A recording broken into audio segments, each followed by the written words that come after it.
నమస్తే, welcome to our voice. నేను journalist నవత. CAA పిటిషన్పై స్టే విధిస్తూ సుప్రీంకోర్టు తీర్పునైతే ఇచ్చింది. 3 వారాల్లో దీనికి సంబంధించిన పూర్తి వివరణ ఇవ్వాలి అని కోరింది. మొత్తానికి సిఏఏని వాయిదా వేయమంటూ 236 పిటిషన్లు వచ్చాయి. కేరళతో పాటు చాలామంది సిఏఏని వ్యతిరేకిస్తున్న విషయం తెలిసిందే. అసలు సిఏఏని ఎందుకు వ్యతిరేకిస్తున్నారు అంటే వీళ్ళ దగ్గర ఎలాంటి రీజన్ లేదు, కానీ సిఏఏ అమలు అవ్వద్దు. భారతదేశంలోకి బంగ్లాదేశ్, ఆఫ్ఘనిస్తాన్, పాకిస్తాన్లో మైనారిటీలుగా ఉన్న హిందూ, క్రైస్తవ, సిక్కు, జైను, పార్సీలను భారతదేశంలోకి పిలిచి భారతదేశ పౌరసత్వం ఇస్తామంటే కాదు.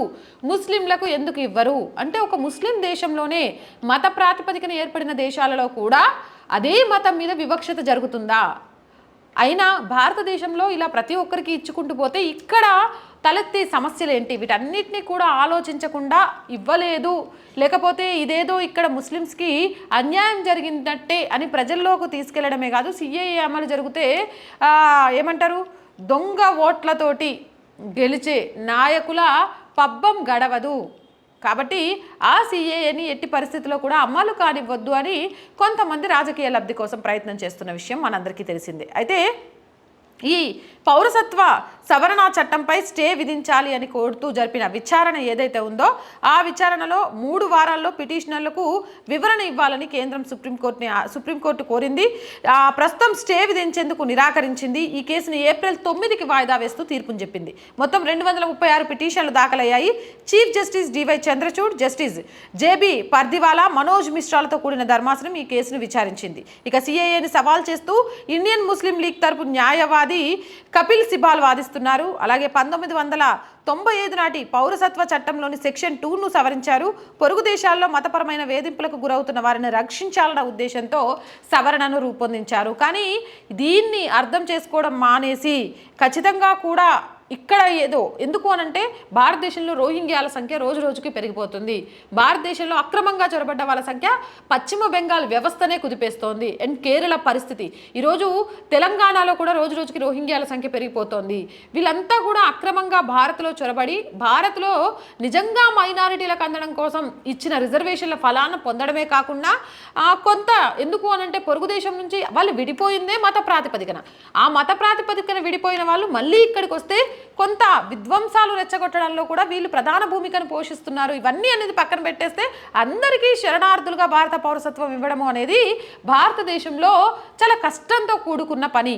అలాంటప్పుడు మరి మిగిలిన వాళ్ళకి ఎందుకు ఇవ్వాలి అంటే అక్కడ వాళ్ళు మైనారిటీలు. ఒకప్పుడు 10% ఉన్న వాళ్ళు ఇప్పుడు 0.%లోకి వెళ్ళిపోయారు. మతం మారకుంటే చిత్రహింసలు పెడుతున్నారు, మతం మారకపోతే చంపేస్తున్నారు, మతం మారకపోతే అక్కడ విధ్వంసం సృష్టిస్తున్నారు.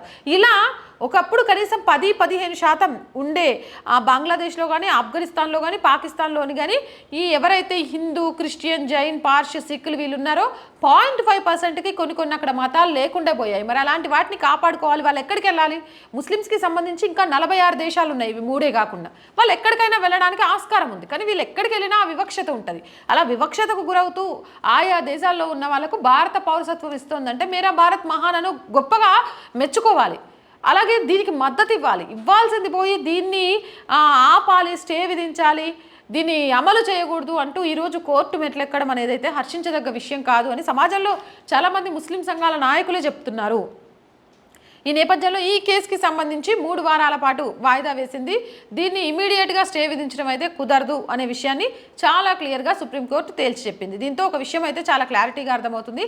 సిఏఏ విషయంలో మోదీ చాలా పక్కడ్బందీగా బీజేపీ అమలు చేయడానికి కావాల్సిన అన్ని ప్రక్రియలను తర్వాత మాత్రమే దీని అమలుకు ఇచ్చింది. ఎందుకంటే ఇది ఇంతకు ముందే చట్టమైనప్పటికీ కొంత దీనికి సంబంధించి నెగిటివిటీ రాకుండా ఎలాంటి మార్పులు చేయాలి, ఎలా దీనికి సంబంధించి ప్రజల్లో అవగాహన కల్పించాలి, అవన్నీ తీసుకొచ్చిన తర్వాతనే దీన్ని అమలు చేసే ప్రయత్నం చేసింది. ఆ ప్రయత్నం నిజంగా కూడా సఫలమైందని చెప్పొచ్చు. లేకపోతే ఈ పాటికి దీన్ని అడ్డు పెట్టుకొని దేశంలో విధ్వంసం సృష్టించాలని చూసిన వాళ్ళు చాలామంది ఉన్నప్పటికీ అది జరగలేదు. అంటే నిజంగా ప్రజల్లో చైతన్యం వచ్చింది, అర్థమైంది.